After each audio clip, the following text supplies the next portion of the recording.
Welcome to Land Academy. This is the Cash Flow from Land show, where we show you how to buy unwanted vacant land and sell it for more on the internet. I'm Steve Butala. I'm Jill DeWit. We are your hosts. With over 15,000 completed transactions, we are the experts in this niche land flipping business. We hold a drawing to win a free property every month. Enter to win by reviewing this show on iTunes and downloading our free ebook at landacademy.com. All right, let's get this show started. Steve Butala here for Land Academy. Welcome to our Cash Flow from Land show. In this episode, Jill and I talk about working for the man. Is it bad? Is it good? I think it's both. Hi, Jill. Hello. Hey, we both worked for the man, and we were both motivated enough eventually to leave. So get us started off by telling us your experience about, what was good about it, what was bad about it, and if there was anything good about it.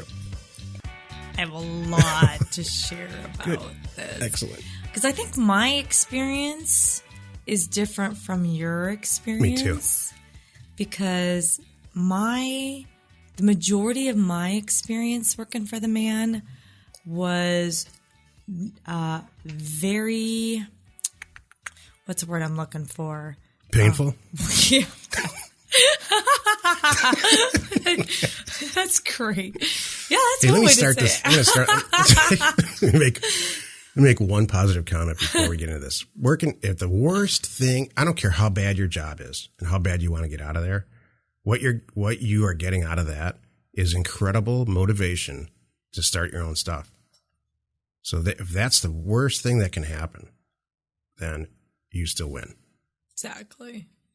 So here's the thing. Big picture, first of all, I think about working for the man is some people are set up for it. Some people are not, number one. Some people love consistency. They love knowing their benefits are going to be taken care of. They love, they've got their childcare set up with their kids. They drop them off. They go to work. They know their paycheck's going to clear. They can plan. They know, it's 6 months or a year. Because I had that. I mean, I didn't want that, but I worked in that environment, and there was a time clock. Everyone, so I literally had to punch a time clock. I mean, back. Anyway, so log in, log out on the computer. You know what I mean? No, you mean time clock. Well, there was a time clock too at one time, years ago in the 90s. So, big gray thing sticking on the wall. Oh my God. But you know what was nice though? You also knew that because back then pay was based on seniority. So you knew, 1 year I get this raise, and at 3 years I get that raise, and at 9 years I max out, and 10 years you die. Yeah, in 10 years you die. So because of that job specifically. Pretty much. And I remember going, and it was so funny because when I first got that job, I mean, I've had other jobs like this, but this was it was American Airlines, and they always spelled it out as, they are the on-time machine, and they expected it no matter what work capacity you were in. It was an on-time machine. You wore a watch. And if you, there was a time that I worked there, I had to wear a uniform at the ticket counter. And part of our uniform was a watch because we were also portraying the image that we are the on-time machine. So anyway. Do you have any pictures of that? I do. And I might still have a uniform. It's working for me. Thank you. So, that's a whole other thing. Remember I did that for Halloween one time? I wore that? I do. Okay. Like it was yesterday. Thanks. I have some pictures of that in my phone still. Thank you. There's so many things I can say right now that I'm not going to say because we're Everybody's G-rated. falling asleep. Ever heard that saying? That great. Hey, thank you. Now I have some audio to go with the video.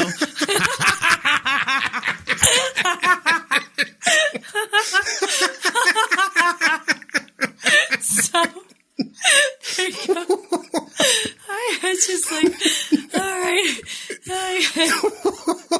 You know those movies where the kids, there's grown-up jokes and they go right over the kids' heads. Yeah. That was one of those grown-up jokes that's going to go right over all the kids in the car's heads for anyone who's commuting with their kids in the back seat. Right. Yeah, the kids in the back seat. Well, I don't know what that was.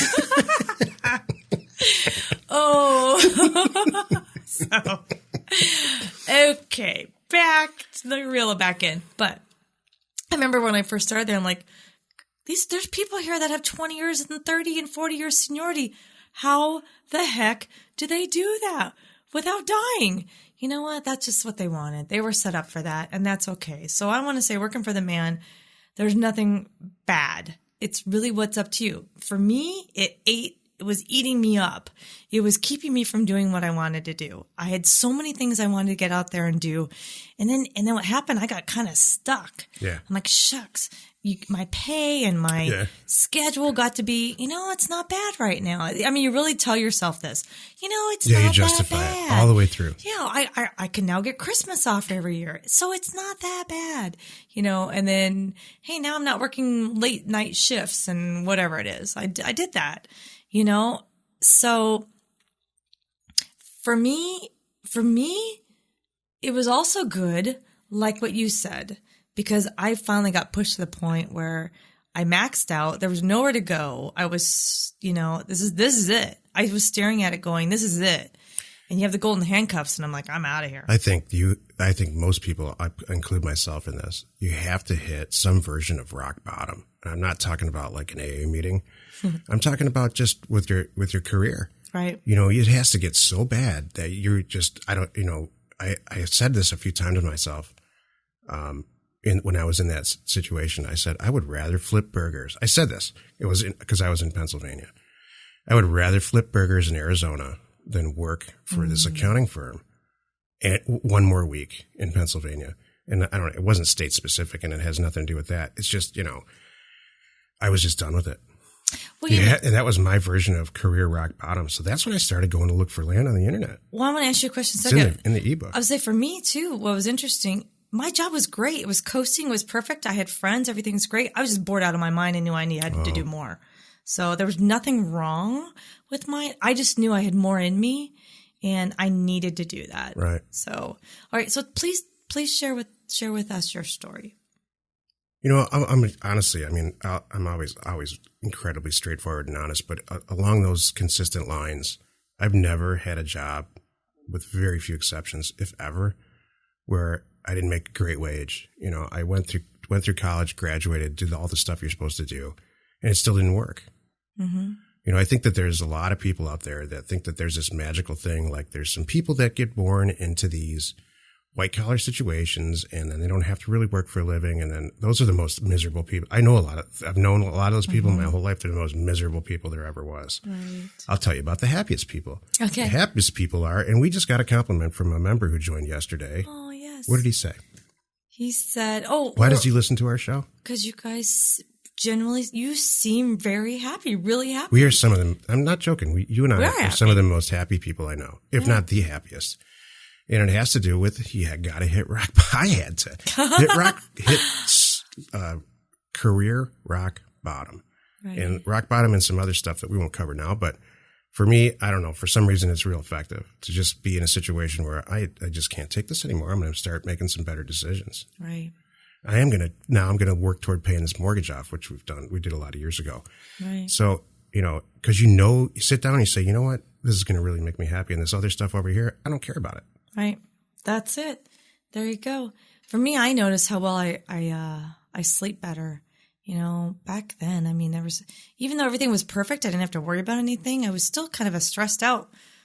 Maybe the mundane, I think for me, the monotony of it all got to me.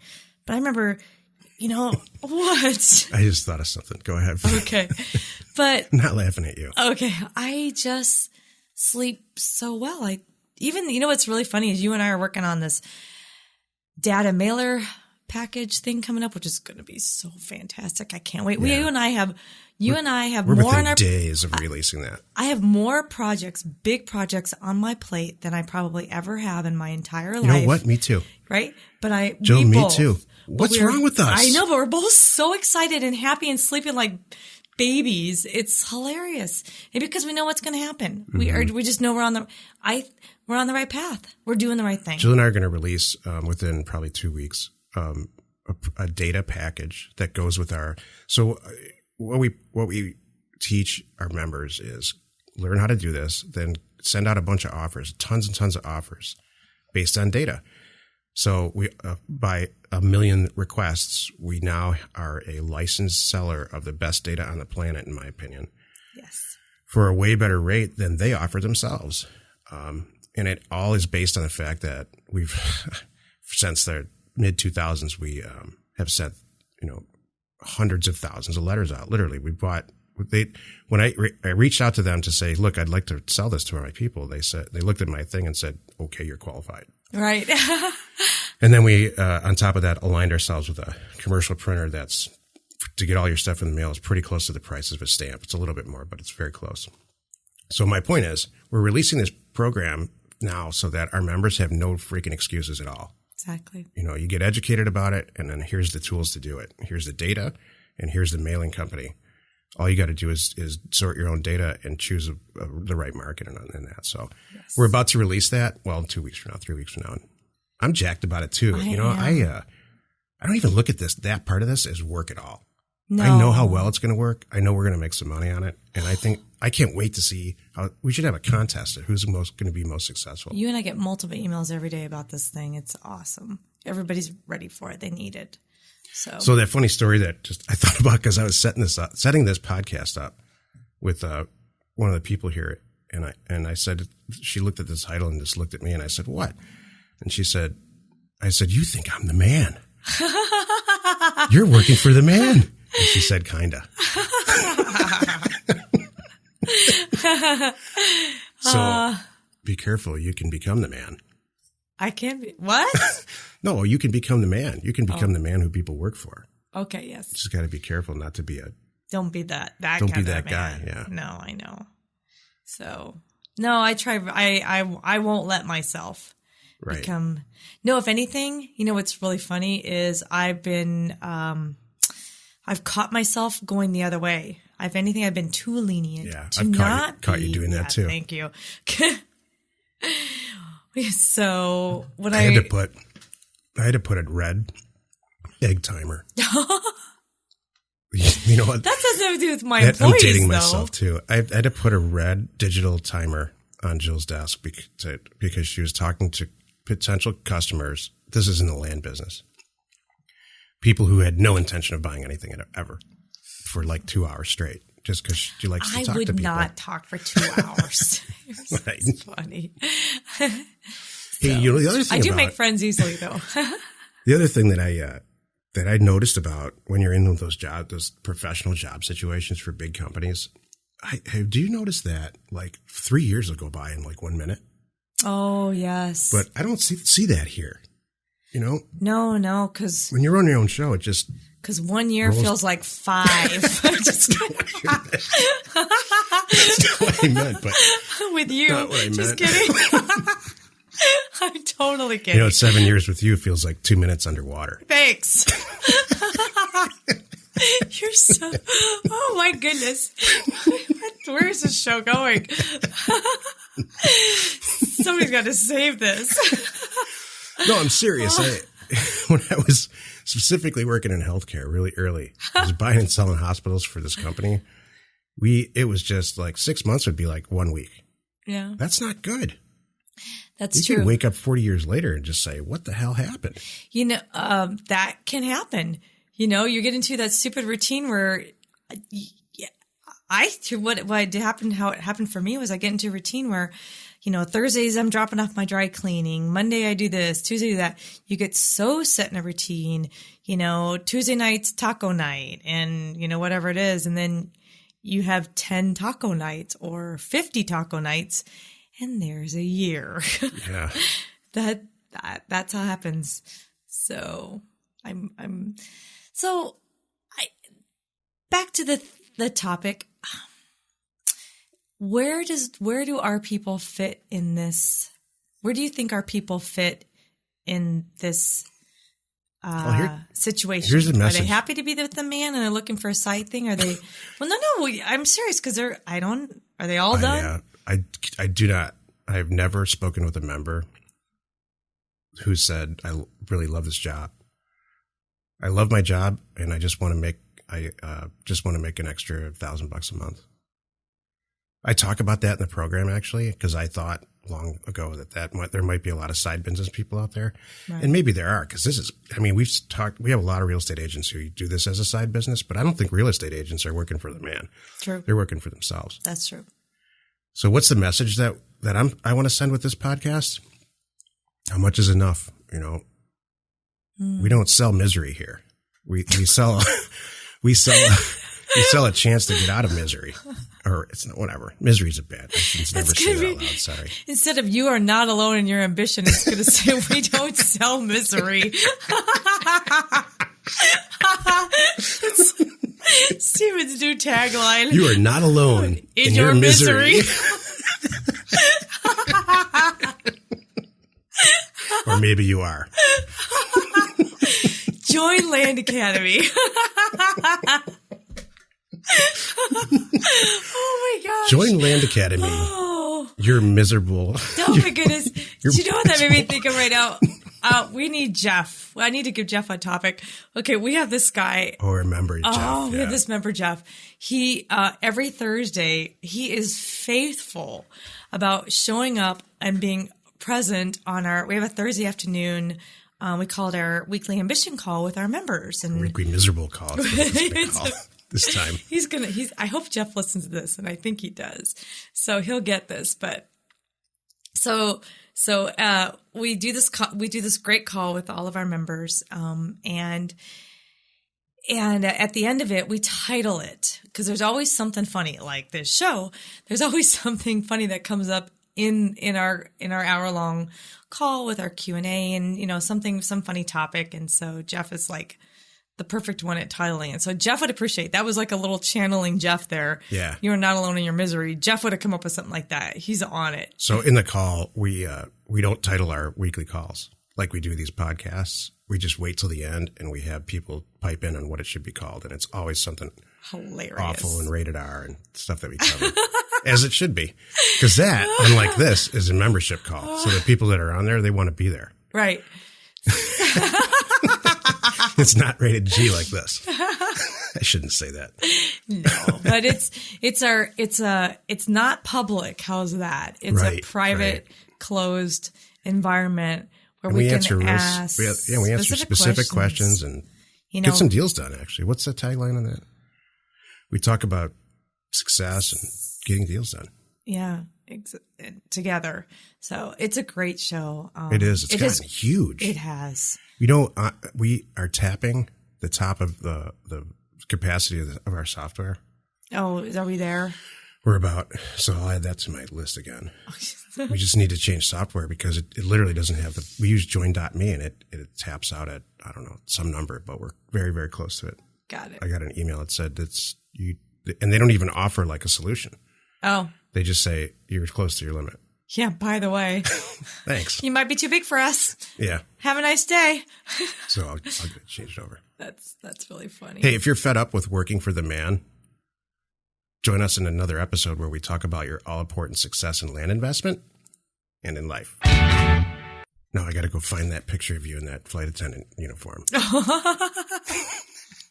You don't have it right up here, Steven. I do, but I forgot all about it. It's got to be right. It's a nice image. Thank you. That was a long time ago. It was. No, it wasn't that long ago. Well, more than 5 years. Okay. Yeah, that was good. Why are you arguing with me? When is this supposed to be soon? No, you know what? That's a whole other thing about working for the man. Having a uniform. Yeah. That's another thing to think about. So I'm sure a lot of our listeners are doing that. I should have mentioned this. When I was done, when I turned enough deals where it was just over and I didn't have to go to work at all, I threw all my suits. I took all my suits and ties and stuff, and I used to love that. Early on, I used to love I would, like in college, I'm like, God, I would love to just put a suit on and take an elevator to work. That's what I wanted. Really? And I did. And it lasted like 2 years. And I'm like, this is awful. Stupid. Right. Some people love it. I don't get it. You know what else I didn't mention? Working for the man, you can learn a lot. All right. So you have to do it for a while to learn. And not learn like the actual trade, but learn that there's deadlines. There's, learn how the hierarchy works. Or just learn about different departments. Learn about an 8-hour day. If not anything else, how an 8-hour day shouldn't go. How you could make it more efficient if you didn't have to report to all these ding-dongs and stuff. Well, you learn a lot about how not to do stuff when you work for the man. Right. Well, one of the things, this is another point we didn't bring up. Even with our own children, we want them to go out there and work for somebody else a little bit. We don't want them to grow up thinking you can graduate high school and jump into what we're doing and then be wildly successful and drive a Ferrari and not have to do work a lot. Like, no, hold on. You need to get out there, get your feet wet, see what the world's like, you know, and get some motivation to do this. So the old public company, and I don't think our public accounting way, and I don't think this is true anymore, was go to school, work for one of a very large public company as a consultant or an auditor for 2 to 3 years. At that point, stare at yourself in the mirror and say, do I want to make partner here? Because there's a Y in the road. I want to go down this path. Or do I want to go probably work for the 3,000 job offers that I got from the clients that I represent? Because you get the offers every week in that situation. And so the guys that I was always in the work for a client camp, and I did. I went and worked for a couple of clients and then found out that was just as bad.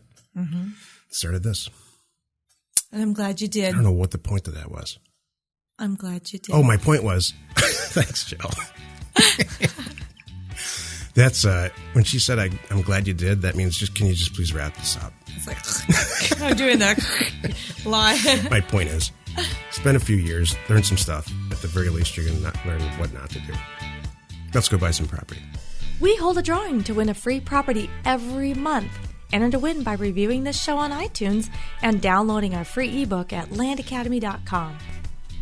If you want to get involved or you need more information about our profitable, niche real estate operation, call 480-467-0359. You just might get Jill at the other end of the line. landacademy.com. You are not alone in your real estate ambition.